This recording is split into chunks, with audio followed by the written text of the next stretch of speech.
All right. Oops, wrong tab still. Boom, there we go. Okay. So, hero kills base experience increased from 400 to 100. So, before I read through the rest of these, keep in mind that the game is not. There's not enough comeback mechanics in the game right now, is one of the common complaints, basically. This was done for a purpose originally. It had to, like, they made it a little bit less extreme, but now we've had a long period of time where the game has been a little bit too snowbally. It's a little hard to come back from winning, or to come back when you're losing. So we're likely going to see some adjustments to that will encourage kills. Okay. Hero kills base experience increased from 400 to 100, so you get more experience from killing a level 1 or later hero. Hero kill last take gold increased to, so basically if you get the last hit killing a hero, you get more gold as well. So more experience, more gold. The assist gold is rescaled. This means that it has a lower base of gold, but it gives you a little bit higher if they're a high net worth. So this means that if you are killing somebody that has a lot of net worth, you're going to get a lot more gold. Maybe not a lot more. You're going to get a little bit more gold than before, because this 0.005 increase is multiplied by their net worth. So for every 1,000 gold that they have, you're getting 5 more gold than you used to.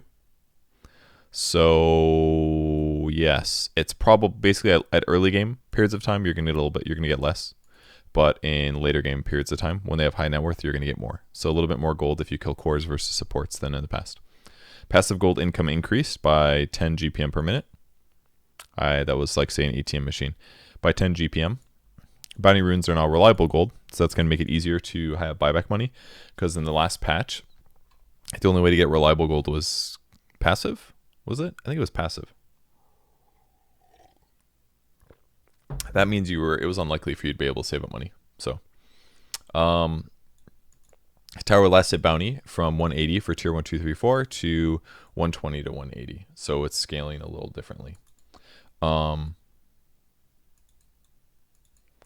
Basically means that you're not going to be able to snowball from an early lead as often or as quickly as you were in the previous patch. Because if you kill all tier 3 towers, that extra 60 gold for 3 players for all players is a big deal. For 3 tier 1 towers, that's 180 gold. Could make a little difference. Neutral stacking support bound increased again. Eventually, this is going to be 100%, maybe 200%. We'll see. What did it start at, like 15 or something terrible? So buffs the stacking camps again. Mid lane creep camps change from medium to small. Interesting. So more small camps. This is going to make it harder for mid heroes who have good AoE to just like back from the mid lane to go clear the small camp. With that said, though, for heroes like Shadow Fiend or Alchemist, they probably will like this better. Maybe Shadow Fiend doesn't care that much, but if you get like the 5 small melee creeps, you could get souls caught up a little bit faster. But for Alchemist, he's definitely happy. But pretty much everybody else, it's probably worse. Small camps are not very strong, so pretty much anybody can clear them. Maybe it'll make it more viable for more heroes to play mid. But maybe I'm over talking about this. It's gonna be less gold, less experience at least. Remove the Prowler camp. That was the big purple one. A little interested about that. We'll read on later before we speculate. Just kidding. You're in the right place for speculation. Prowler camps and features about it. No magic resistance, so they can be cleared with AoE magic pretty easily. They're a bit of a pain in the ass to jungle for some heroes. So maybe this is going to encourage people to do Ancients a little bit more if they have lifesteal. Because if you have lifesteal, basically you're fine. You can clear most Ancient camps without any issues. That's my guess. They just reverted the patch. Excuse me? So basically they patched it and there was shit that was too wrong. Okay. So they messed up something too badly. It's fine. We can still read through this. That way you will know what's coming. But that's why I couldn't see it in game. Thank you. Adjust the low ground tree layout near both outposts to prevent channeling from low ground without destroying trees first. Okay, that's fair. There's still some heroes that can do this pretty easily. Heroes with like mobility skills, that kind of thing. But this will make it a little bit harder to control the outposts. Removed a tree to make an opening in the tree line to the right of the mid-radiant tier 1 tower. To the right of the mid-radiant tier 1 tower. Okay, so it's kind of shaped like this, basically. So that means there's probably a hole right here. So now you can escape different ways. You can go out this way, you can go out that way, and now you can go out this way. Does that make sense? This way. Okay. Change the camp to the right of the Radiant Secret Shop from medium to hard camp. Okay, so there's a little bit more farm on the map. This will help offset the small thing. Is this an Alchemist nerf? Alchemist sucks ass. It doesn't matter. But it should be a little bit more farm for everybody. It's better for Chens for sure. It's only on Radiant side too. Maybe it doesn't matter for Chens because they can't take large creeps anyways. I don't know. Helm of the Dominator, a little bit of an improvement. Does this just mean that Radiant Secret Shop, there's 2 hard camps then? There should be 2 hard camps. 2 hard camps on the Radiant side. Which is kind of interesting. 3 hard camps, right? Am I crazy? Because the other hard camp is the one like right below south of Roche. They got 3 hard camps. Oh, swap the hard camp to the right of the Radiant top tier 2 tower with the ancient camp on the primary jungle. The hard camp to the right of the Radiant tower. The Radiant top tier 2 tower. Radiant top tier 2 tower with the ancient camp in the primary jungle. So ancients are back near the secret shop. So there's still 2 hard camps there basically. There's 2 hard camps and a Radiant and an ancient, sorry. Is that wrong? And then that hard camp goes where the ancients were in the Radiant jungle. So this will give Radiant a win rate increase, I think. Basically, like with the way the map is laid out, Dire team plays aggressive in Radiant jungle, Radiant plays aggressive in Dire jungle, but the Dire ancients are in a safe place on the map, whereas the Radiant ancients are not. They're in the bottom half of the map. So that means the Radiant ancients are now going to be in the tri-camp area, which should be safer to farm, basically. So that should be a little Radiant buff. Reduce the size of the Radiant safe lane hard camp spawn box. Okay, that's fine. It's pretty easy to block it. That'll make it easier to deward it, I guess. Radiant safe lane small camp small. Radiant safe lane small camp spawn box size has been increased, so it's easier to block the small camp. And the Dire spawn box size has been reduced. So that's probably feedback that it's too easy to block the Dire small camp, and it's too hard to block the Radiant one. So small camp is a pretty big deal. If you're playing off lane, blocking the small camp is a big deal. It prevents them from getting as much experience there. They can't stack it and pull, for example. Those are all big advantages.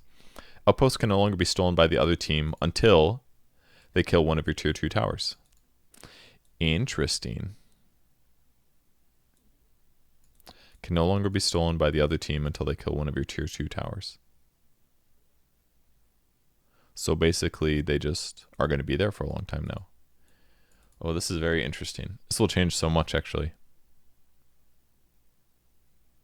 Outposts now reveals enemies channeling it, and which it sort of did before, but now the vision radius is also shown by holding Alt, so you can see where it's showing vision. So what's really interesting about this is that making a lot of movements are going to feel a lot less safe now, basically. If you invade the enemy jungle, but they always just have an outpost there, it's going to make it a lot harder for you to play in that area of the map. Because they're going to be able to teleport in behind you now, which is really scary. It's going to take 6 seconds, I guess, so maybe it's not like the most important thing if you see it coming with the ward, but allowing people, like even pushing up the top creep wave by a tier 2 tower is scary, because if they can teleport in when you don't have vision there, then get behind you, then somebody else can come forward from the tier 2 and kill you. So not allowing these to be stolen changes things a lot. It's going to give both teams better advantage of controlling their own jungle, so this could really change the map a lot, like where it's good to play. So this is pretty interesting. It's still probably not easy to defend your own jungle, but it's going to make it less one-sided potentially and make it more of a battle. So this could be interesting. All lane creeps now avoid hero aggro until they are near enemy creeps, neutrals, or within 1500 range of their tier 1 tower. This is active until the siege units spawn in 5 minutes. So this is going to be a counter to creep cutting, basically. Creep cutting is where players will not lane where the creeps meet. They'll go near where the creeps spawn or between the tier 1 and tier 2 towers, and they'll kill the creeps there. By creep cutting, it makes it hard for the enemy carry to come over and help kill them. And it'll force basically the off lane into a 1v1 with the support, which is much more manageable, because then it's a 1 versus 1. It's not 2 heroes hitting you. So creep cutting is kind of a commonly complained about thing. That's kind of like the bane of pro games. For some people, they just really hate that creep cutting exists, because it allows you to like dodge lanes and do things like that to like get out of your like weird picks. So now, because they avoid hero aggro, like you could hypothetically still kill the creep wave. Like there's one way to do it. I've seen Darkseers and Nixes Iron Shell both heroes, walk with the creep wave, and then stun them, so that you stand there and do a lot of Iron Shell damage. You can kill the creep wave still, but it's not going to be easy. Like Axe won't be able to do it, Centaur won't be able to do it until 5 minutes. Or you have to bring creeps, neutrals, or they have to be within the near a tier 1 tower. And 1550 range is a pretty huge amount, but this basically means this is probably like what? Like halfway between the tier 1 and the tier 2, I would guess. So basically, you can't cut creeps behind the tier 2, between the tier 2 and the tier 3 anymore, unless you get a fancy way to do it like Darkseer. So, or Fissure Block. Well, that's not really cutting creeps, but so now if you want to kill the guy that's cutting your creeps, it's not as far for the carry to run. He'll run from his tier 1 tower to the place in between at the tier 1 and tier 2 to get a kill. Start over, okay. And this is for the first 5 minutes, which is basically irrelevant, right? Because now if your lane is awful, you're just gonna have to suffer for 5 minutes, and that's too bad for picking bad. So it gives you like some advantage over the matchup, basically. So we'll see how pro players deal with this, but it's probably for the best, I'm guessing. Strategically, it'll probably be more interesting. Courier bounty reduced, big time. Less gold straight up, and less gold per level as well. Courier flying upgrade level requirement reduced from 5 to 4. I actually like that, because sometimes I've had some games where I'm a 5 position, and I want to deward cliff spots with my courier for vision, but I'm like struggling on levels, and it's a pain in the butt, because then I have even less advantage. So making it flying just makes it easier for support reasons, and it's just gonna get sniped way less. You can just micro it, move it to the trees, like the tree line at the edge of the map, and then do a transfer command. That way it flies in hidden. It's not going to be spotted by wards as much. And courier movement speed is reduced by 15% while carrying consumables. Ooh, that's a big nerf. This is akin to like bottle crow nerfs that happened originally. People used to put their empty bottle on the courier and then sprint it back to base to refill and then bring it back again. So now if you're bringing out tangos or other regen, it's going to arrive slower, which is a pretty big deal. So if you're reducing movement speed by 15%, that means to do a whole trip. Well, I guess it's going to be delivered half the way. It's not that much slower if you do 2 trips. Basically, there's going to be lag time bringing it out to you. So if you react late and bring out regen, it's going to hurt you because it's going to take longer. But if you're doing a lot of trips, which does happen sometimes if you're owning and getting a lot of gold, then it's not going to be that bad. They're changing the armor formula. I think they changed it back to what it originally was. Yeah, they changed armor formula back to I think this is what it used to be, the armor formula. It was 6% estimated hit points per armor, meaning that if I have 1,000 HP and I get 1 more armor and I'm only taking damage from physical, then I effectively have 1,060 armor or HP, because I got a 6% estimated health increase from the 1 armor. That means 10 points of armor is effectively 600 HP if you have 1,000 HP. So that's why armor is so valuable on heroes that have a lot of HP, because you already have so much HP and it reduces the damage a lot. Armor per agility, that's what used to be 1 out of 6. 0.16 is like what, 6.75 or something? Oops. Paint is not how you do math. Unless you're doing long division, I guess. 0.16 divided by 1 is 0.16. Very interesting. What about 1 divided by 0.16? It's 6.25. So it's very similar. 1 divided by 6 is 16.66. So very similar. So what this means is you get slightly more armor from agility. Is what this means.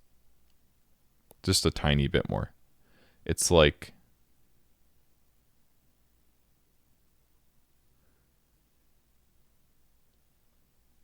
I'll just do the math Because I'm trying to do it mentally and I'm sucking.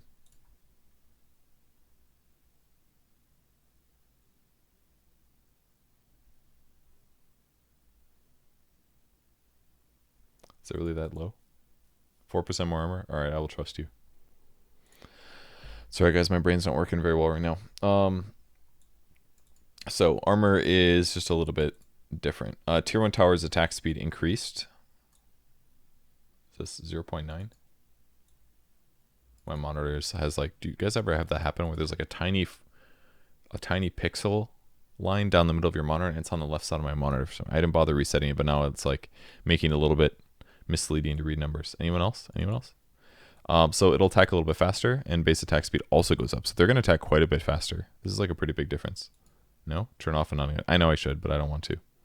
I'm just going to complain about it for the next 10 hours. Tier 1 towers, last hitting will be harder. That's true, actually. Yeah, last hitting under tower will be harder. Because unlike creeps that you don't plan ahead on, you're going to have less time to attack twice. So for like range creeps and stuff, if you don't prep your attacks, you're going to miss last hits there. It's going to be good against pushing, though, because creep waves will die quicker. Tier 1 towers damage reduced, though. Okay, never mind. Pushing will be the same. DPS will be the same. Attacks will be faster. Oh, this is weird, though. Oh, last hitting is going to be very different now, guys. The attack speed is one thing, but changing the tower damage? Oh, you're going to see some fucking Reddit threads, guys. There's going to be some Reddit threads about this. Is there any wave hitting siege creep? Yeah, that shit's going to be hard too.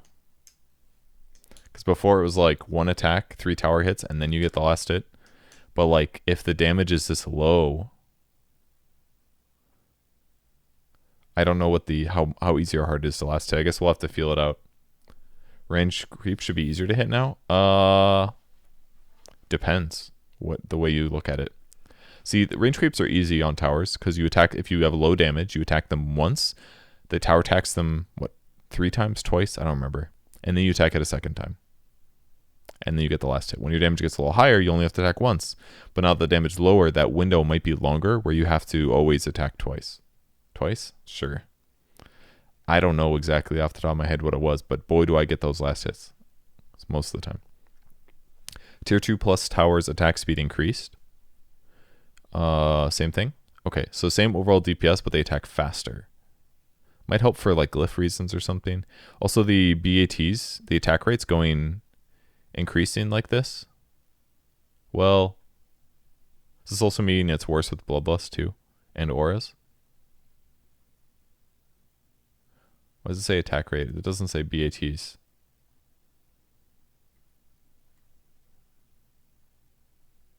Normally when a attack rate goes down, it's better. You want when a BAT goes lower, it attacks faster. So they should attack way quicker with Bloodlust as well. It should be a little bit better to have like speed amplifiers on them. Siege unit health increased by 60. Oh, okay. So siege units are probably still last hittable. This is why they increased the health by 60, so it's not impossible to last hit them. I would guess. Wait. No, I would have thought it would reduce if that would be the case, actually. I don't know. We'll have to see. All pick drafting has been reworked. Okay. Each team now picks 2 heroes per round before they're revealed rather than just 1. The final round is a single selection. So it goes from 1-1-1-1-1 to 2-2-1. Okay. I like that a little better because then it doesn't punish the first guy that picks so much, you know? As a 5, this makes me happier. Because if I pick right away, then I have 4 people that are going to pick with consideration to my hero. But now it's just going to be only 3. Which should make it less awful for supports. Not awful, but like less bad. It also encourages randoming. Same thing. If you random, there's only 3 people that can counterpick you now. Which is nice. Big fan. All pick hero band count increased from 10 to 12. Okay. All pick first 2 rounds now have 5 extra seconds for hero picking. That's needed, I think. It goes a little bit fast at the start of the game. Captain's mode band count. Especially if like there's the same timer for the first 2, it'll make it a little bit easier. Captain's mode band count has changed from 4-1-1 for the 3 band phases to 2-3-2, so changing it up again. Means we're going to see more tier 1 heroes make it in, basically. but you're going to have more adjustment periods. So each team's only going to ban 2 heroes. Then they're both going to pick 2 heroes. Then they're both going to ban 3 heroes. I mean, this is more bans too. That's 6, guys. This is 7. So more heroes to ban now, basically. And 2 bans before the last pick, which is really interesting. Maybe. We'll see.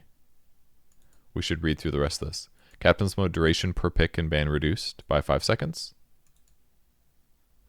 Captain's mode first pick phase is changed from Radiant, Dire, Dire, Radiant to Radiant, Dire, Radiant, Dire. Interesting, assuming Radiant is first pick. So it's back to like taking turns.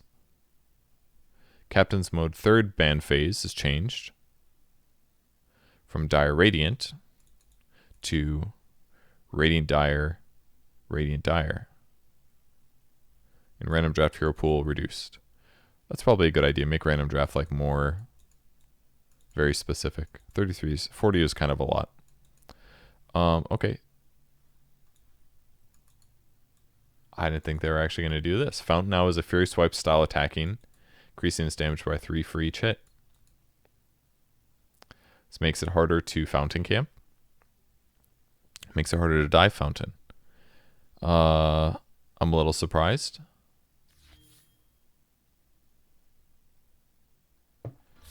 I mean, I'm not that bothered by this. I didn't think it was needed personally. But, alright. Neutral items nearby enemy range drop restricted. Increase, so it's harder to drop items in the presence of other players than it used to be. And the neutral items will no longer drop if the nearby real hero source of kills is teleporting. Oh, that's nice. I've lost items to that. If you do it on Lone Druid as well. I think I've had that happen. Like where you do a damage over time skill and then you start teleporting and then the thing dies while you're teleporting. And then there's your beautiful little item that if you cancel your TP you die. So you let yourself continue and it sucks. Neutral items no longer drop from Meeple clones if the Meeple Prime is not nearby. That's good. That sounds like a stupid thing. Lifesteal amplification now stacks diminishingly rather than additively.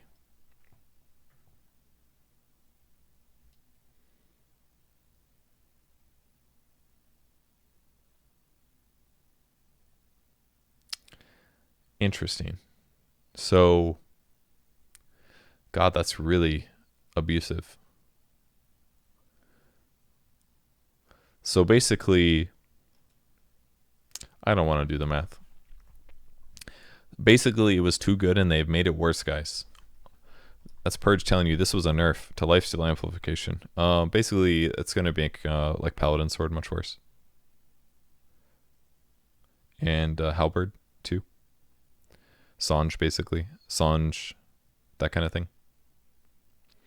HP regen amplification now stacks diminishingly rather than additively as well. Heal amplification now stacks diminishingly rather than additively. And spell lifesteal amplification now stacks the same. Okay, so all these things are worse, basically. Necro no longer provides, this is Necro 1, technically, no longer provides Archer Aura, movement and attack speed of Necro units. Increase the same amount as the aura provided. So basically it's not going to make the hero nearby as effective.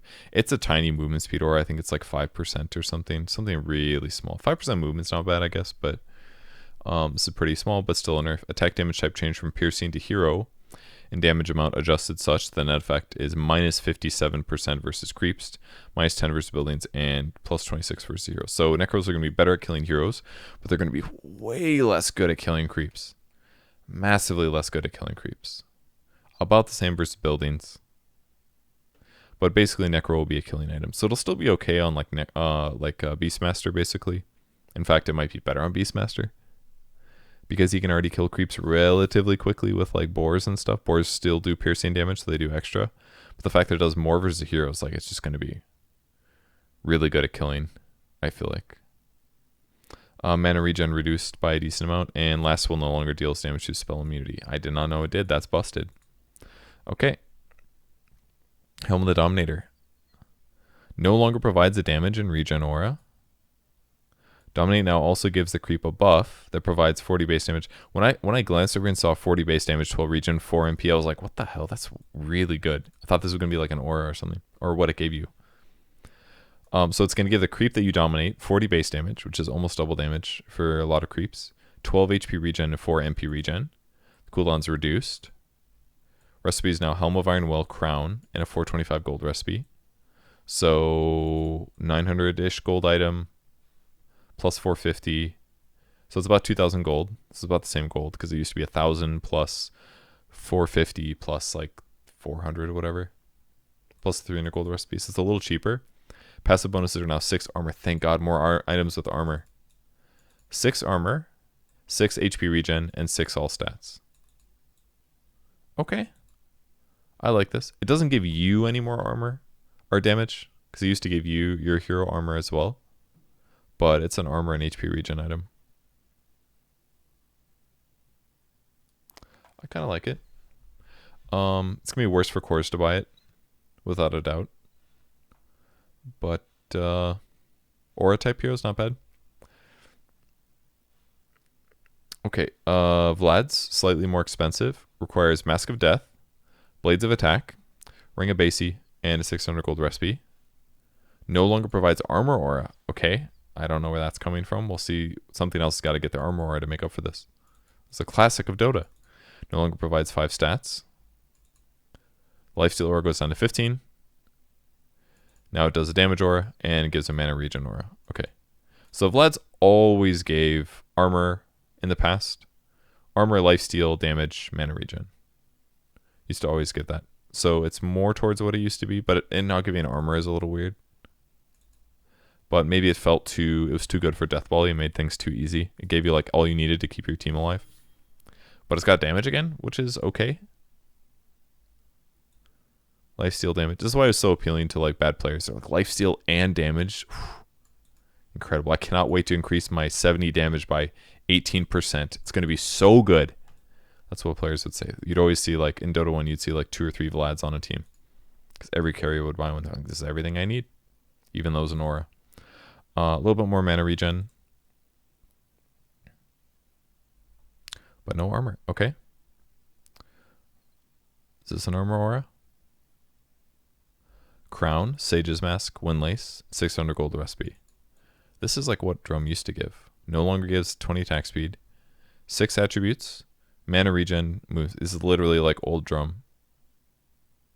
Still has the active though. Attack speed bonus and movement speed. So, Drum is once again going to be like a generic stat regen movement speed. Basically, people would buy Drum on a lot of like a lot of carries and stuff like that. But a little bit of movement speed, a little bit of attributes, mana regen, yeah, and then an active. Interesting. And then when you use all your charges, the item just kind of is really mediocre, basically. But maybe people will still buy this. Buckler, armor aura reduced down to just 2. Mech, we're back. Armor aura for mechanism. Oh, okay, interesting. So we're back to Buckler instead of Chainmail. Total cost remains the same. Really? They're the same price? 3 armor aura, self armor reduced from +6 to +4. But that's because it gives you 4 + 3. So Mech now gives you 7 armor, but it doesn't give you the stats anymore. So less stats, more armor. It's probably slightly worse for you, but better for a pushing team because it's not uncommon. So maybe we'll see offlaners that like buying Mech because it'll fit perfectly with the armor aura. Kind of interesting. Greaves also gives a 3 armor aura. It used to give an armor aura. It used to give 2 to 15 armor or whatever. No longer gives stats. Self armor reduced. So Greaves is, well, this used to give 5 stats. Poor Greaves. Kind of just worse. It's okay though. Crimson Guard no longer provides 3 stats. It's kind of bizarre that it just gave 3 stats randomly. Cooldown reduced by 6 seconds. Blade Mill, 500 gold recipe instead of using Robe of the Magi. Okay, makes it a little bit harder to build. No longer grants intelligence. Armor bonus goes up by 1. Interesting. So they're making blade mail like Spirit Vessel. So it not having intelligence is a pretty big deal. It basically just lost a bonus because before it costs the same. It costs 50 gold more, but now it doesn't give 8 int. So for any int heroes I like buying blade mail, they're pretty sad because it just lost 8 damage. Even though they got 1 armor, it still will reflect 20% of the attack damage that you're receiving. Why does it say 20 plus 20%? Does that mean it's like return?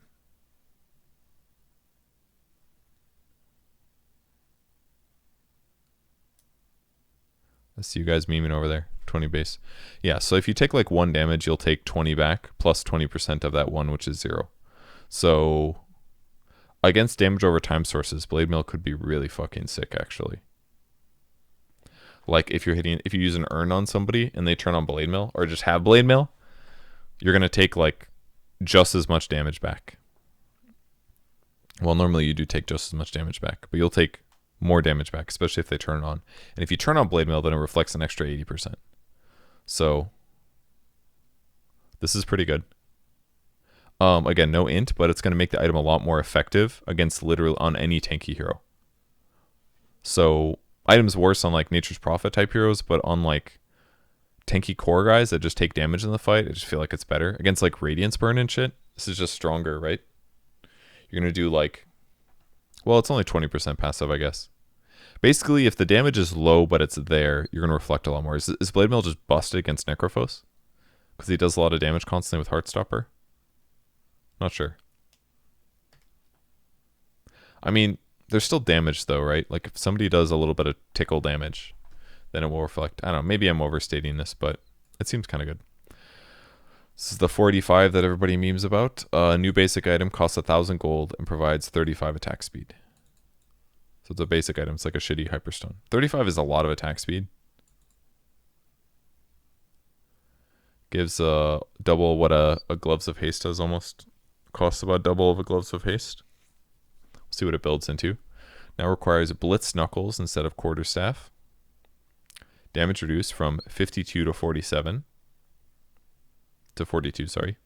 And the attack speed increased by 25. So a lot more attack speed. I mean, I don't know what Blitz Knuckles do, but this item looks still really good.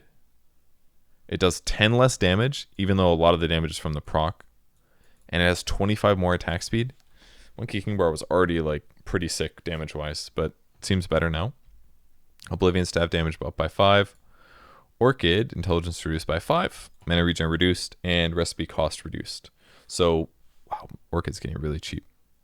So this will basically make it less good as a mana item. So maybe it'll be a little bit less restricted who you can build it on.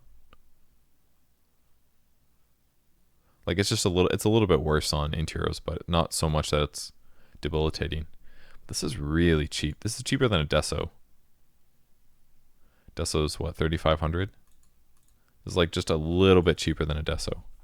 Same cost, basically. Kind of interesting. Shadow Amulet, very cheap. Good for them. Now you can hide on the map a lot easier, guys, when you're mad. Now combines with Shadow Amulet, Cloak, and Gloves of Haste. So the price is, I guess it's about the same, right? Cloak is 1550 or 550, Gloves of Haste 450, and then Shadow Amulet's 1,000, so it's about 2,000 to build it still. Does this change anything about the item? I don't think so. It's easier to buy Shadow Amulets though. But now combines from Shadow Amulet. Like one really nice thing, I guess, is if you're playing like a Witch Doctor or a CM, you can buy Shadow Amulet really early now. And you can combo with your ulti. That's pretty cool. I like that. So, Shadow Amulet, Blitz Knuckles. Show me the fucking Blitz Knuckles. Jeez. And Broadsword. 1,000. 1,000. So Blitz Knuckles is probably a... God, I don't even know how much it costs to make Shadow Blade right now. It's probably about 1,000 gold item or less. Attack speed increased by 5, damage reduced by 2. More attack speed, less damage. 485 Blitz Knuckles, damn. Did Broadsword go up? 1,000, 1,000. 2,500 for Shadowblade. Echo Saber slow is now only applied by real heroes. Okay. What is a real hero? Is Valve saying that only the main hero has a soul? Does that mean no Monkey King Echo Saber? Does that mean... I mean, it doesn't work on illusions, right? Echo Saber shouldn't work from illusions, so... Yeah, it's just a straight up nerf to Monkey King ulti. Maybe this means that they're going to buff Monkey King, though.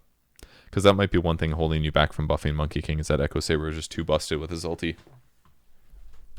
Which sounds like a good compromise to me, personally. Silver Edge now requires Echo Saber instead of Ultimate. Interesting. So...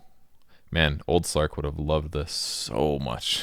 Because he bought Echoes and Shadowblade. Provides 40 damage, 35 attack speed, 12 strength, tenant. So it doesn't give you agility anymore. And mana regen. I mean, it still gives you good attack speed, so it's not that big of a deal, but definitely kind of interesting. Who else buys Shadowblade? You know who does not want to make Silver Edge is Lena's. Well, but it keeps it. So if you have Silver Edge and you had built it from an Echo Saber, you still get the slow. So upgrading to a fast Silver Edge is not going to be as bad as it used to be in the slightest. Because basically, Shadowblade and Echo Saber are both legitimate items in the right circumstances, and then paying 300 to combine them is no big deal at all. And you get more... I don't know if you get more benefit or not, but it seems okay. With that said, Echo Saber is very rarely built right now. You don't really buy it on a lot of heroes. There's like better ways to deal damage. Echo Saber is kind of expensive. It's like 2,600. So it is not often built at the moment. All right, Bracer, Strength, Intelligence, Agility reduced to 522. Interesting. Everything's being reduced to 522. No more magic resistance. Now it gives you damage and regen. Okay. Wraithband gives you armor and attack speed. Null Talisman gives you mana regen and spell amp. So, arguably, I mean, it's not bad. This is a pretty decent amount of mana regen in my opinion. This is kind of big for Null Talisman. It's not bad for Wraithbands on the right heroes. Like, if you are... There's not a lot of agility heroes that have low armor, but if you do have low armor, Wraithbands are pretty fucking sick for agility heroes right now. I'd say, like, Venomancers. Yeah, Veno.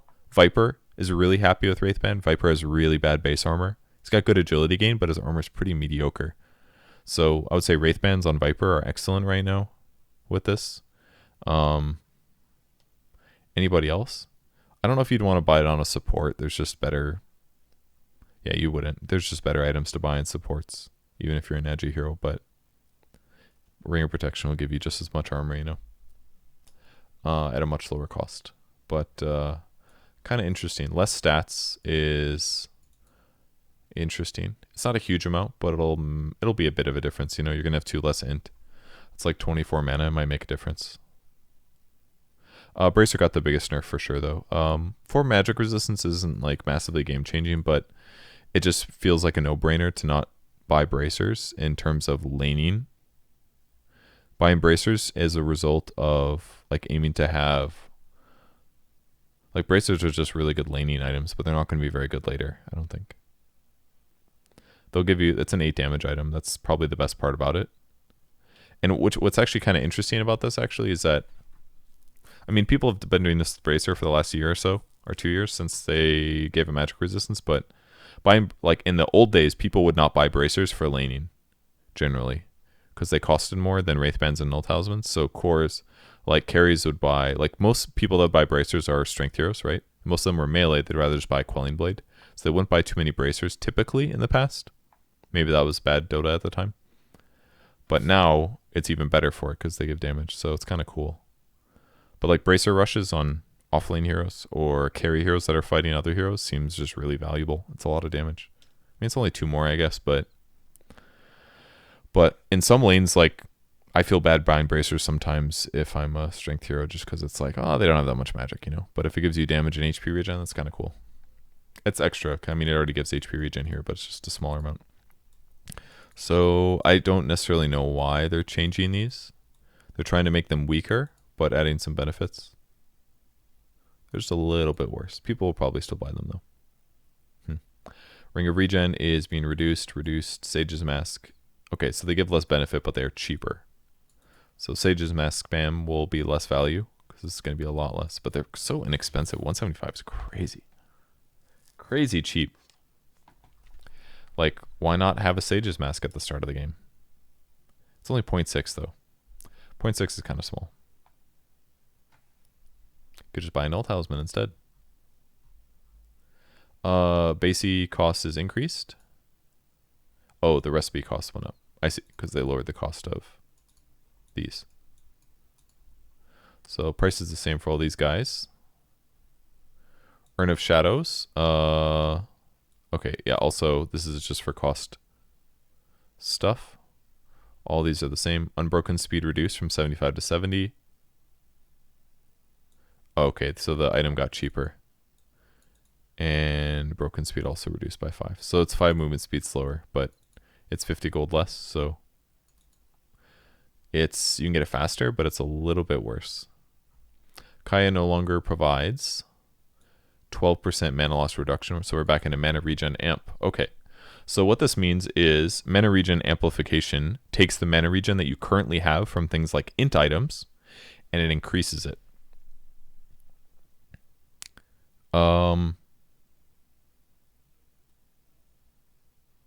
I think that's right.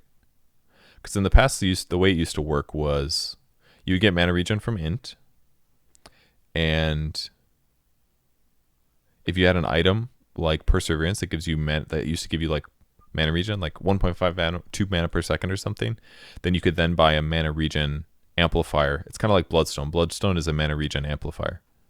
It would give you, it's a 200% mana regen amp, so it'd give you twice as much mana as you were currently getting. So basically, rather than lowering your costs, it's going to help you refill your pool, is what this will do. Which means that, is it a nerf? It's hard to say. I'm trying to think. No longer provides, it's basically the same for all of these, right? It doesn't give mana reduction. So if you need like a shitload of mana in a very short period of time, it's probably worse now. But if you are slowly using mana over time, then it's probably gonna be better, I would guess. But I would have to do a graph to show like what is it like when your mana regen is here versus here, you know? So if you have a lot of mana regen items, having like a Kaya is gonna make you have more mana. So for heroes like Storm, it's probably not that bad if you were farming, because like you're going to be better able to keep your mana full between farming and then going to gank, if that makes sense. It's probably worse for Tinker, though. Tinker probably got a nerf here, but we'll see when we get to Tinker. Maybe he still has this as one of his talents. So, I don't know. We'll see. Spell amp increased by a little bit. Okay, Sange no longer provides spell lifesteal amplification. I didn't know it did that. I just thought it was regular lifesteal. Kaya has spell lifesteal amplification. Okay. That's not to say that these items don't give spell lifesteal amplification or spell lifesteal themselves, but if you have like an Octarine and then you have one of these items, then the Octarine lifesteal will go up, basically. So this basically makes sense, right? It was probably coded under Sange because it was lifesteal, but spell lifesteal should be coded under Kaya instead, because Kaya is what you build to do spell damage, right? So this is like a smart like bug fix, effectively, like feature fix. They probably coded it correctly, but it was not a great way to code it like that. So this is kind of cool.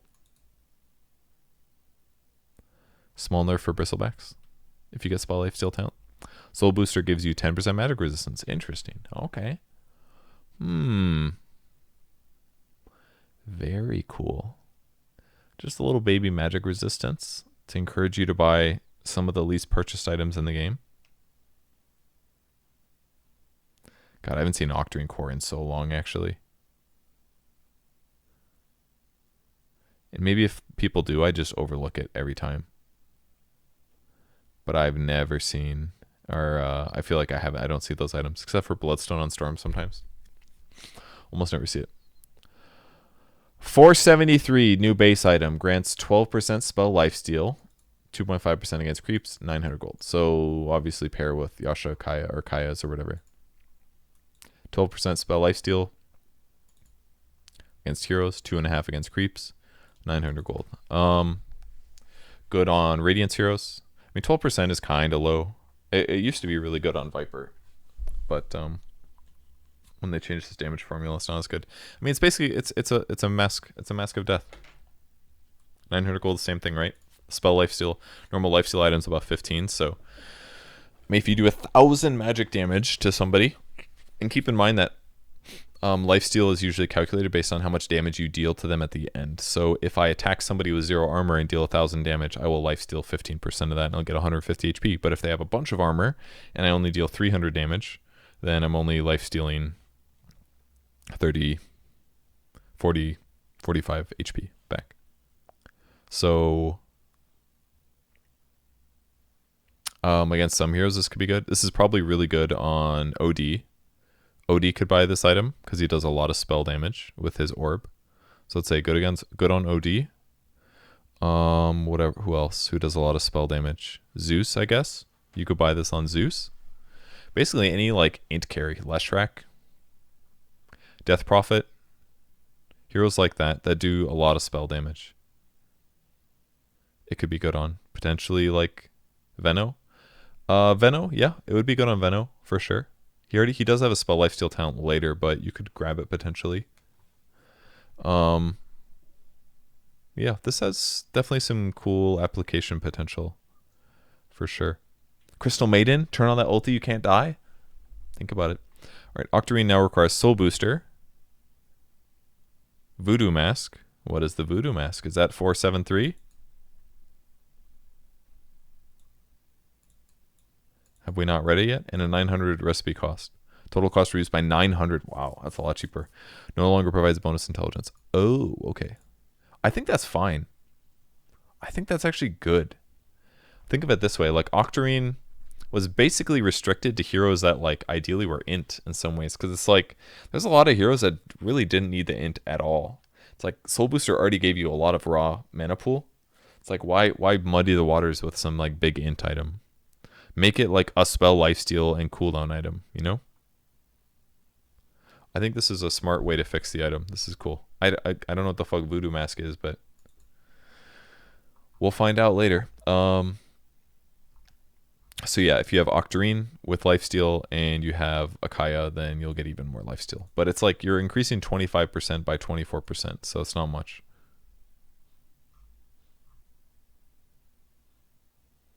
Whatever that is. It's like, what, 30 something, low 30s? 31, yep. It's not a big difference if you have both. It's like 6% more. 473 equals a Voodoo Mask. I mean, how am I supposed to know? Obviously, there's an issue here, but like, I'm not joking.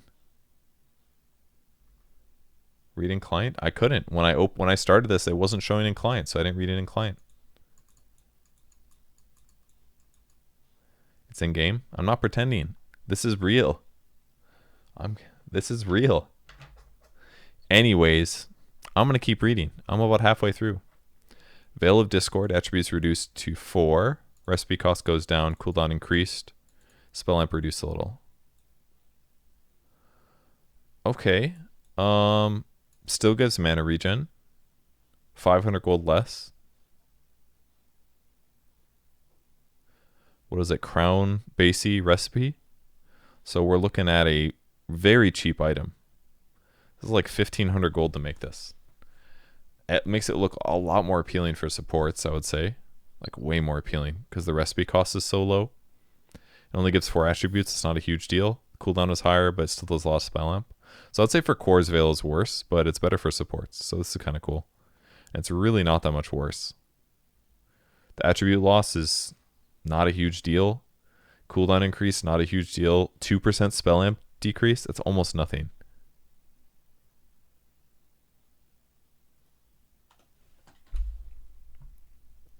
Holy Locket can now target allied units with the magic stick active. Holy shit.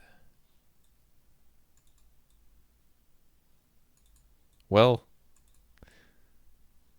Might still be bad, guys. I'm sorry to say. It's a lot better. It's way better, but it could still be bad. I can't remember. Did they increase the charges? I gotta check in game. Oh wow, my client's out of date, guys. Weird. Still bad, maybe. I mean, 300 HP is a lot of HP for sure. Targeting allies is crazy, actually. But Holy Locket does cost money, and that's what you guys got to remember. 500 range is pretty short, yeah. 400 heal. Does it get buffed by 25% is the real question. Or is that based on the heals you receive? No, it does increase your heals, doesn't it, to other people?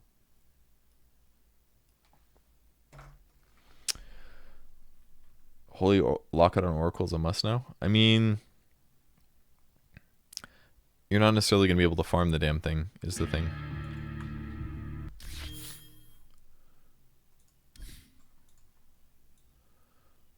Just 1 second. Oh, the voodoo mask I can see now. Looks like Witch Doctor. All right. Voodoo mask. Where's the other item? The Blitz Knuckle.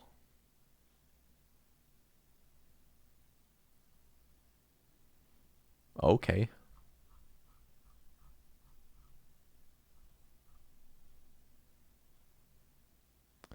Yeah, it can only have 20 charges. I couldn't remember for some reason. Oh, 35%. That's right. Okay. I mean, a 400 HP heal is fucking crazy. It's really good. This is you're spending 2,000 gold to buy this item. It'd be much better to buy a mech in almost all cases. Gives you health, gives you mana, gives you some regen. But I mean, people might buy it some games because it's literally a save, right? Like, it's not rare. It's rare to have to, I guess, like Glimmer Force Staff kind of solves that a little bit, but in some circumstances, like, everybody gets a Holy Locket, it'd be kind of funny. Keep like one guy alive. I don't know.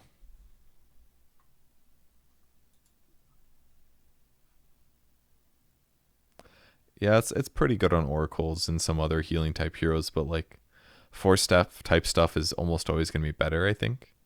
And you'd still probably only want to buy it on heroes with heals. I don't think you buy this item just to like be able to heal somebody in almost all cases. Like, it's just not worth it to spend 2,000 gold, a little bit over 2,000 gold just to be able to wand a guy.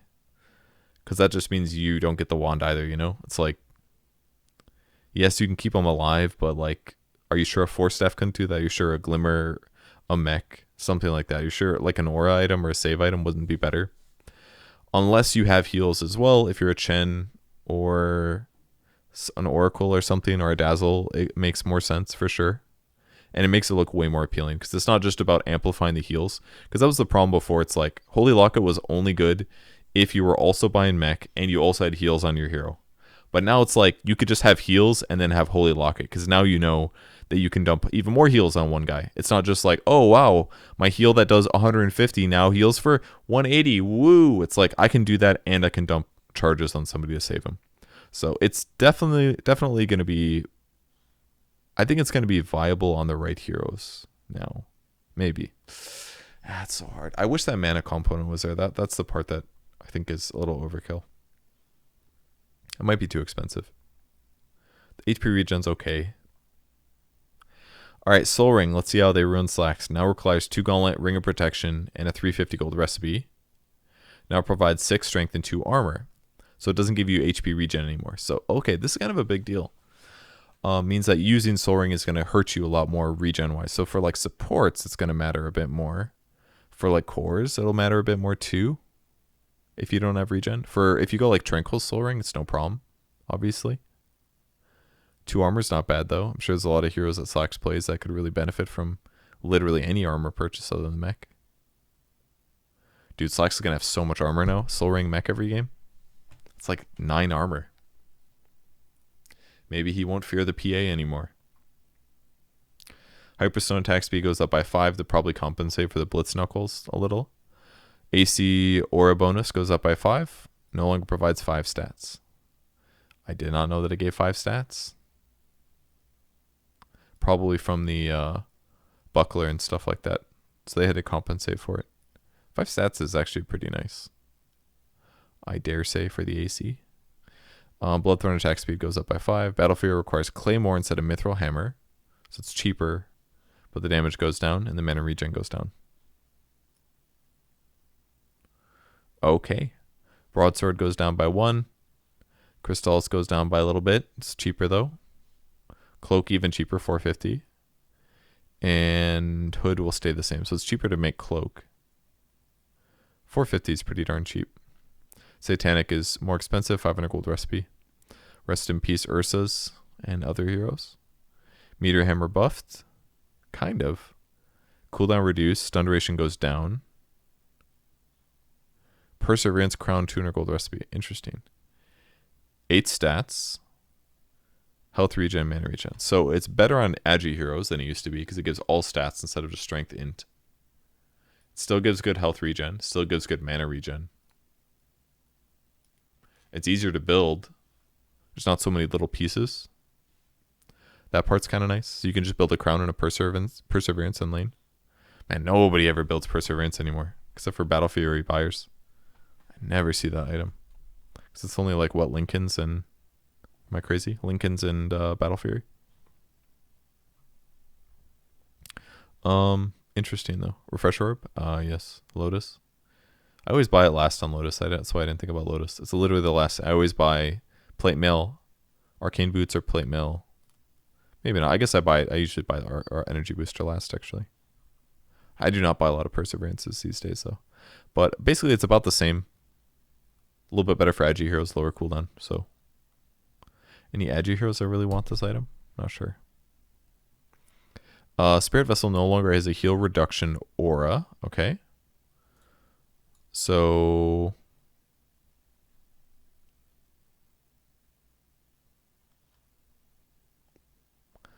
Soul regen increased. So it heals you better. It does more damage. And enemy HP regen reduction increased from -35 to -45. So it's just worse. Isn't this a counter nerf to the item? Because it used to do like 20% plus 60 or something, or plus 40. Or I guess it was probably 35. So it just is. It's worse offensively to anti-regen, but it does more damage. But it also heals you better. But I don't think anybody uses it for that, really. Freezing Aura now applies a 25% heal reduction in the area. Interesting. Recipe costs increased by 100. That's kind of a big deal, actually. I don't know if anybody's going to buy it for that reason, but that's why they put it next to Spirit Vessel, not just because they're both S's. I don't think I'm reading it wrong, am I? Did I?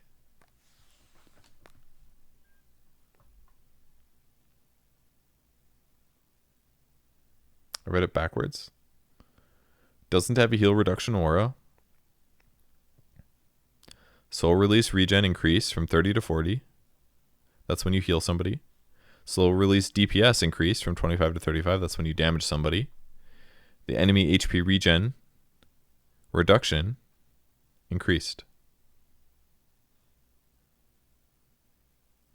Yeah, you guys don't get this. You're confused. It used to be higher.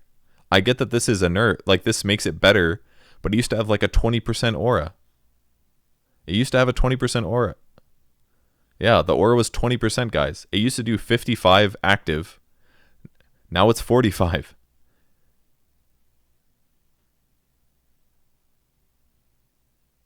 They buffed it for heroes outside of the aura, but nerfed it for heroes inside. That's true. That's the only thing you could say. If you like Spirit Vessel somebody and they blink away, or if they get forced away out of your range, it does more now. But it's straight up worse. It's a little bit worse. It's not that big. I mean, it's only 10%, but still, it's worse. But it does do more damage. So it'll be better at killing people. Like, that's one thing that was kind of annoying about it. It wasn't very good at killing people. The damage felt really low. It just, like, stopped healing. So, anyways, Shivas has it too now. Alright, Dagon now recipe is now Belt of Strength, Belt of Elven Skin, Robe of the Magi, and a 1300 recipe. That's fun. Ah, cool. So now it gives all attributes. This is smart. This is very similar to the meteor hammer thing. It's like rather than making it trying to force it under a certain pathway, it really does look like the Millennium Falcon. Somebody bought the Millennium Falcon for Midas mode actually, and it looks just like it actually. It's pretty great. Anyways, so now you can buy Dagon on just about any hero, and it's not going to feel as restrictive. Whereas before it gave all attributes, but also gave a lot of int.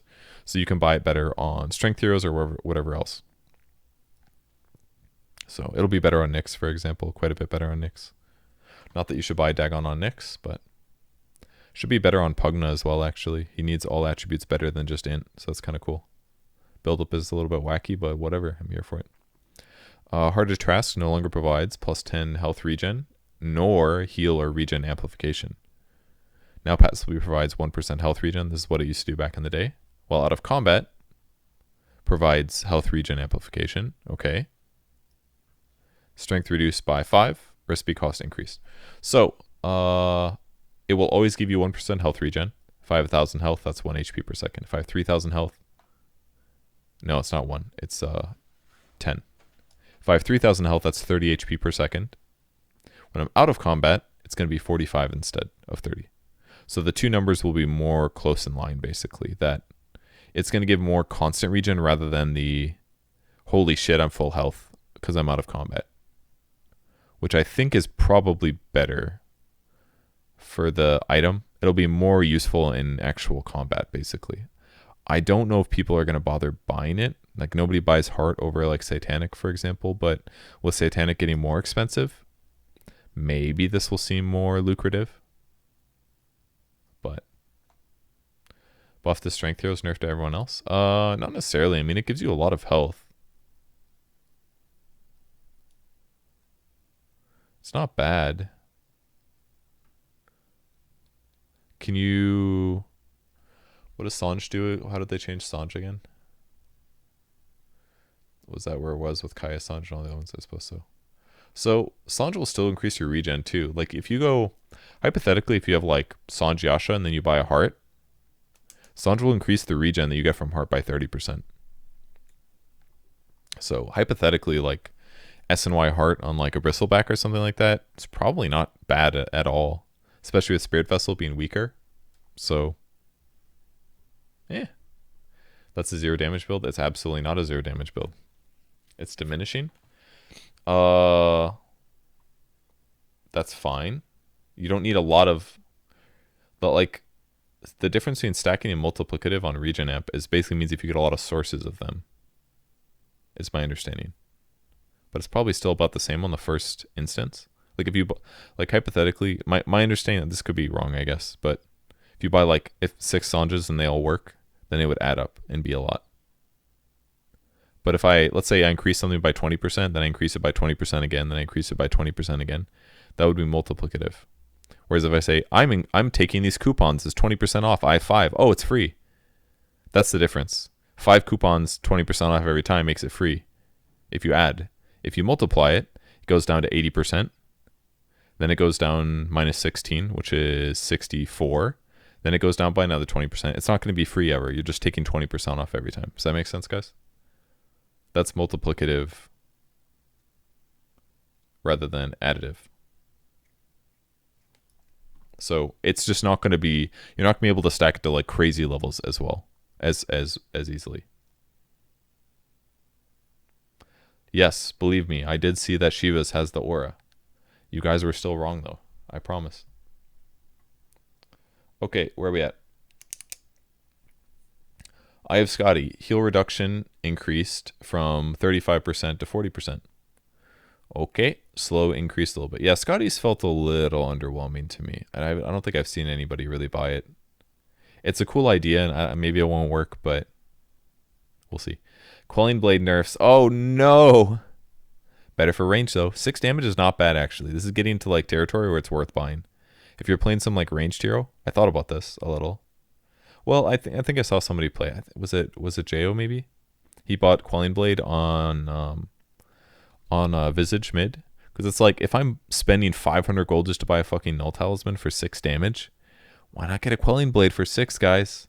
You can last hit with this. If you're playing some like ranged core, buy Quelling Blade. It's worth it now. 130 gold for 6 damage. We're desperate out here, guys. Ring of Basilius doesn't exist anymore. You couldn't just get that easy 7 damage. You need damage to last hit. Buy the damn Quelling Blade on a ranged hero. On CM, I don't know about that. Don't buy 2. It doesn't work. You only got 1 free hand. But 130 gold for 6 damage. Ice Fog's like, come on, ranged heroes. Come on. Melee's getting the nerf too. But it's cheaper. This will probably help them buy stuff by quite a bit.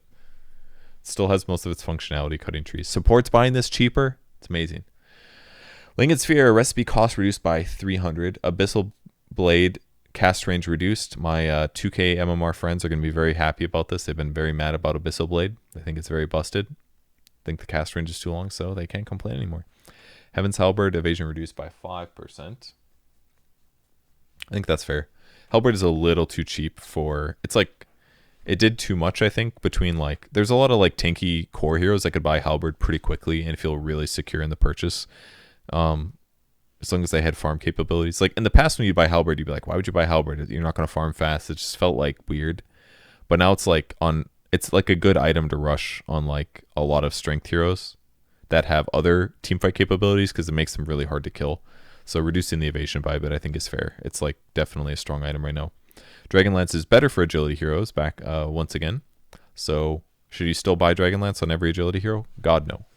But it will be a little bit better. And Hand of Midas, XP multiplier increased a little. Midas has been out of the meta for a long time. Battle Fury is good on some heroes, but other than that, it's still Maelstrom heavy and other stuff. Refresher Orb cooldown is going down. Ultimate Orb cost going down by 100. Interesting.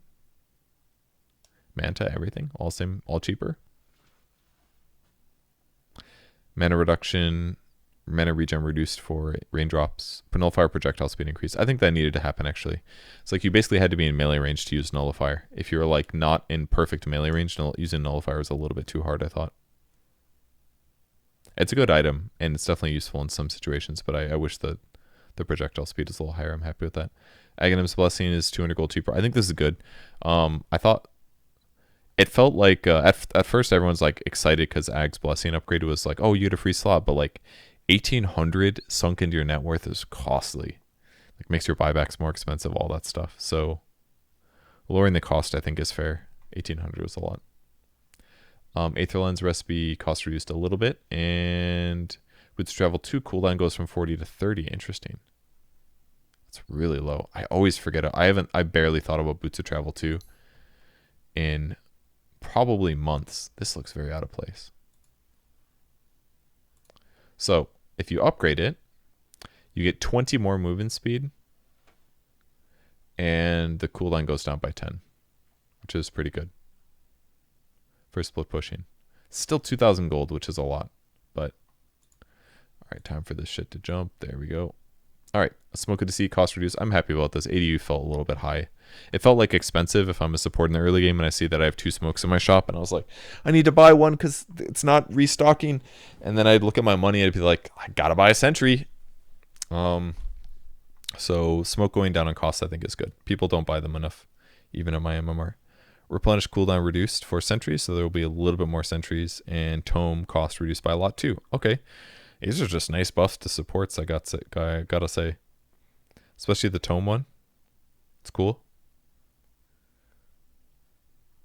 Buff to 5s. They're the ones that are buying it, and if you're having a rough game, it sucks looking at the tome and realizing you don't have enough money. 150 feels too far. If you're just respawning or something, you realize it's up. Gloves of Haste moved from miscellaneous side shop category to equipment with the other attack speed items. Okay. Mango Tree. Pickup range for mangoes has changed from the default 150 to 300. Okay, so that means it's going to be easier to pick up mangoes that are like stuck on cliffs and stuff. Now has a minimap icon. I like that a lot. That was probably needed. No longer drops if another consumable item has dropped in the same tier. What does that mean? Oh, okay, so if you can't draw both Royal Jelly and Mango Tree, which does happen sometimes where it's like one team has Mango Tree and Royal Jelly, and then they only have two tier 1 items for like 15 minutes of the game, which can be a little bit of an issue. I like Royal Jelly. I think Mango Tree still feels a little weird to me. There's some games I feel good about it, but you know, who knows? Maybe if my core got a better item, we would do more damage, that kind of thing. Iron Talon, active damage reduced. Iron Talon's really good, for sure. 15 attack speed, 2 armor, and nukes creeps. It's great. Broom handle buffed, attack range increased. Broom handle's pretty mediocre right now, so 50 attack range is not bad. I mean, mango is kind of good, but you think tree's better than jelly? It's not. Jelly is definitely better. It has a higher win rate in pro games too. I saw some tweets about from Knoxville a while ago. Faded Brooch movement speed reduced a little. That's fair. The item's really good. Arcane Ring armor reduced by 1. That's fair. The item's really good in the right situations. Vampire Fangs night vision increased range. That's fine. Nobody cares. Damage reduced for Philosopher's Stone by just a little bit. I think that's good. Philosopher's Stone is like good sometimes, but other times it's just like really not value. Reducing the attack damage a little bit I think is nice. It makes it less of like a complete penalty to try to farm with the item. Essence Ring is very good. Increasing the duration or the cooldown I think is fair. This is a pretty big nerf though, because it used to be 20-second cooldown, 15 uptime. So there's only a 5-second window. Now it's 25. There's a 10-second gap where somebody could gank you and you don't have your precious HP. Clumsy net nerfed. Range and stats down. No longer drops if another consumable item is dropped in the same tier. So this is the same thing as Repair Kit. So this means that you're going to see less Greater Fairy Fires and less Repair Kits. That way if people use them all up, they don't feel like they're left out by having less tier of items. These are like pretty small things, but they do matter in rare cases where it's just going to be obnoxious if you happen to go through them and then you just don't have as many good items as your opponents. But yeah, we'll just see lower percentages of both of these items now. Same for jelly actually. Yeah, exactly. Because if you drop either one, then you're not going to see the other one for sure.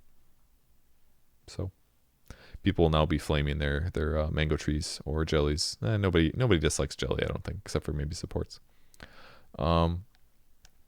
Spider Leg cooldown increase. Spider Legs is really good. I think this is good. I'm getting better at using it nowadays, but pro players are really, really good with it. Fix it granting a permanent +4 into range for Tempest Double. Yikes! That feels like something that should have been fixed a while ago. Cooldown reduced from 6 to 5. Okay, it's even better. I actually like this item on some heroes. Orb of Destruction, I'm comfortable with this getting nerfed. 1 less armor reduction, but it has slightly better slow. I like the 15 slow in range. I think that's a good compromise. This item's like really good some games, so I think this is a nice way to make it better. Like if you have other minus armor sources, Orb of Destruction is stupid good. And making it just a little bit better on slow just makes it more versatile basically. To feel like, oh, it's a 25% slow. That's actually pretty good. It's a lot better than Orb of Venom, instead of just being like barely better. Mindbreaker cooldown reduced a little bit. That's fair. Titan Sliver base damage goes up, status resistance goes down. That's kind of what they needed to do actually. The status resistance was the big value here. Not that the magic resistance was bad either, but there's a lot of items that are pretty comparable to 15. So increasing the damage a little bit is nice. Unfortunately, the numbers are broken now, but they're still slightly nice. Paladin Sword damage up, lifesteal down a bit, and greater healing amplifications reduced by 3. So this is one of the items that was affected by the amplification. So basically they're saying like, there were probably games where like Ursa gets a Paladin Sword and the game's busted now because he's got S and Y. That's probably why Ursa's so busted actually, now that I think about it. I didn't think about this aspect of him, but so basically Ursa would get S and Y, which increases your lifesteal by 30%. Then he would have Satanic, which is like 25% lifesteal. And then he would have if you get a Paladin Sword, your lifesteal is fucking insane. Because you'd have like you'd probably have like 60% lifesteal from one hit, which is bonkers. That's why Ursa was so crazy actually. Especially if you got the sword. So yeah, now that those don't stack as additively, it's not going to be nearly as good. Because you're not increasing your lifesteal sources by as much. You're increasing it by like 14% and also by 30. So, and you can't stun him. Yeah, the status resistance helped too, of course, but he kind of had no weaknesses, basically. He's fast. He's hard to kill. He's hard to disable for long. He lifesteals like crazy. Yeah, it was kind of did a lot of good things. Plus Vlads. Yeah, if somebody had a Vlads as well. It's a good point. And Prince's Knife also getting a buff to less cooldown, which I think is needed. This item I think is pretty garbage most of the time. It's sometimes nice, but generally it's not a good item. So yeah, I guess if you have cooldown built in, it's kind of good, like if a Dazzle or something. But I think the only time I bought it, I actually used it. I've used this item so rarely, but like on a Viper or something, Clinks it's good on. Like you need to be like invis gank heroes, but or ranged. Maybe not ranged, but I don't know. It was kind of bad. Good on Drow. Yeah. It's good on a few heroes, but generally it's not very good. Heal reduction on Shivas works against lifesteal. It should, yes. Prince's Knife on Pango. Yeah, that sounds okay. More item changes on the blog. It does seem like there's more here, huh? Does Monkey King buy Echo Saber now? Probably not. You'd probably be better off just buying more attack speed. Because if it doesn't work with your Monkey King illusions, you're probably just better off attacking faster yourself, I would assume. Free Scotty 25%. Scotty's way better than 25. Scotty's like 50 or 40 or something. 50. It's like twice as good. All right, back to the site, guys.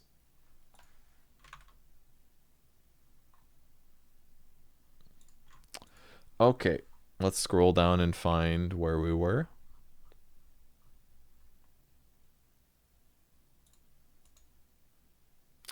Yes, I would like to save this image. Oh, it won't let me. Dang it.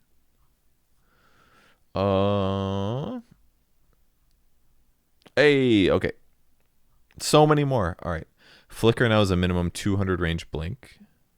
Okay. Oh, that's smart. So basically what could happen is you would press flicker, but you would not move or not move very far. But now no matter what, you will move from where you were. Max range reduced a little bit.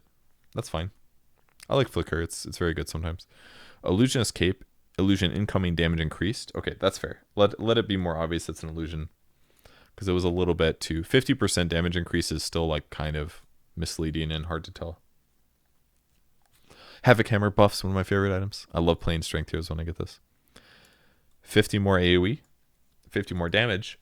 So this item can do pretty sick damage. Like usually when you get it, you have like 100 strength or something. So we're talking like almost a 400 damage item now. Magic Lamp heal increase. I don't like Magic Lamp very much. I don't think it's very good, but this will definitely help a lot. Because it pops when you're at like 20% or something like that. Oh. This is why I saw people tweeting about Pirate Hat. No longer steals gold on kills, but it can be activated to dig for bounty runes with 100% success rate with a 40-second cooldown. So good if you have an alchemist. I mean, it's still good, right? Good if the game continues. If the game goes slow, bounty runes that late in the game are going to be some pretty good gold.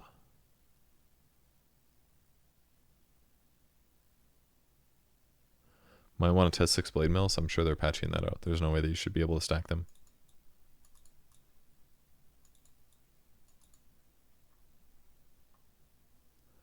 I really didn't do that much math, actually, this one. Boop.